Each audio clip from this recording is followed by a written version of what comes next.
बिस्मिल्लाहिर्रहमानिर्रहीम। अस्सलाम वालेकुम। उम्मीद करती हूँ आप सब खैरियत से होंगे। अगर चैनल पर नए हैं तो चैनल को सब्सक्राइब कीजिएगा, साथ में लगे बेल आइकन के बटन को लाजमी प्रेस कीजिएगा ताकि चैनल पे आने वाली हर नई वीडियो जल्द अज जल्द आप तक पहुंच सके। जी दोस्तों, तो आज हमारा टॉपिक है 4 शादियाँ। इस्लाम में वो क्या कंडीशंस हैं, क्या वजूहात हैं जिन दलाइल के साथ आप 4 शादियाँ कर सकते हैं। जी बिल्कुल, हम अपने माशरे में अक्सर ही अपने बड़ों से, अपने अज़ीज़ व अक़ारब से ये बातें सुनते हैं जी इस्लाम में मर्द को 4 शादियाँ जायज़ हैं।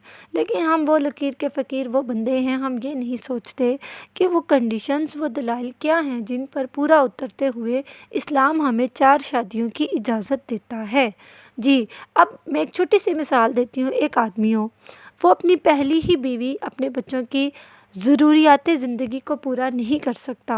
मैं यहाँ पे याद रहे ज़रूरियात ज़िंदगी की बात कर रही हूँ, आसाइशात ज़िंदगी की नहीं। जो इंसान अपने पहले ही बीवी बच्चों की ज़रूरियात ज़िंदगी पूरी नहीं कर सकता, तो क्या हमारा इस्लाम उसे दूसरी, तीसरी या चौथी शादी की इजाज़त देता है? फिर तो वो एक गलती है जो पहले भी की और दोबारा भी हो जाएगी। अब यहाँ पे हम बात करते हैं एक ऐसी शख्सियात में से शामिल एक ऐसे इंसान की कि जो किसी तारुफ़ का मोहताज नहीं। हाँ, कोई भी इंसान किसी भी बात से मशहूर हो सकता है, हाँ वो अच्छी बात हो या बुरी बात। तो बात करते हैं हम नो डाउट ऐसे आदमी की, डॉक्टर आमिर लियाकत, जो किसी भी किस्म के तारुफ़ के अब मोहताज नहीं रहे। तो हम बात करते हैं डॉक्टर आमिर लियाकत की, जिनकी तीसरी शादी की धूम आजकल वाईटी की दुनिया में बहुत ज़्यादा मच चुकी है। तो बात करते हैं डॉक्टर आमिर लियाकत ने अपनी पहली वाइफ को छोड़ा किस वजूहात पे? उनके बच्चे भी थे, उनकी वाइफ भी थी। उन्होंने अपनी दूसरी शादी करते ही अपनी पहली वाइफ को छोड़ दिया, तलाक दे दी। किस वजह से? वाईटी पे कहा जाता है कि जी अपनी दूसरी वाइफ के कहने पर। आप मुझे बताओ, कोई वाइफ अपने मियाँ को बोले जाओ वो कुआं है उसमें गिर जाओ, तो क्या वो गिरेगा? वो खाई है उसमें छलांग लगा दो, क्या वो लगा देगा? तो फिर हम क्यों कसूरवार दूसरी बीवी को समझते हैं? ये डॉक्टर आमिर लियाकत का अपना ही फैसला है। दूसरी बीवी की बारी आती है, अब शादी हो गई तीसरी शादी करते ही उन्होंने कर दिया अपनी दूसरी वाइफ को फारिग एज़ यूजुअल। जैसा कि उन्होंने अपनी पहली वाइफ के साथ किया था, दूसरी वाइफ के साथ भी सेम वही किया। अब हमें इंतज़ार है कि वो कब चौथी शादी करेंगे और अपनी तीसरी को भी टाटा बाय बाय बोल देंगे।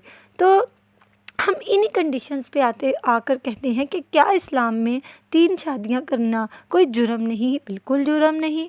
लेकिन अपनी तीसरी शादी के दौरान अपनी 2 बीवियों को छोड़ देना, दरबदर कर देना, ये तो गलत है ना। इस्लाम में कहीं पे भी, किसी हदीस में, किसी भी कुरान पाक की आयत में हमें इस चीज़ की मिसाल नहीं मिलेगी। किसी भी बड़े स्कॉलर के पास भी हम चले जाएं तो हमें इस चीज़ का दलाइल नहीं मिलेंगी कि अपनी एक शादी करने के लिए आप पिछली शादी को छोड़ दें। आप अगर एक बीवी अफोर्ड नहीं कर सकते तो उसके लिए दूसरी शादी करने से पहले आप पहली बीवी को छोड़ दो।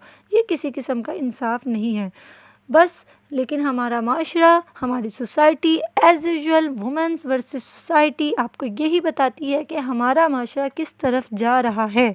और नो डाउट यहाँ पे एक मर्द शामिल नहीं होता, एक पूरा ख़ानदान, एक पूरी फैमिली इस सब हिस्से में शामिल होते हैं। लेकिन दुनिया मुकाफ़ात अमल है, जो बीजा है वही काटोगे। तो दुआओं में याद रखिएगा। वीडियो पसंद आई हो तो लाइक कीजिएगा, चैनल पर नए हैं तो चैनल को सब्सक्राइब लाजमी कीजिएगा। दुआओं में याद रखिएगा। फिर मिलेंगे इंशाअल्लाह ताला। अल्लाह हाफिज़।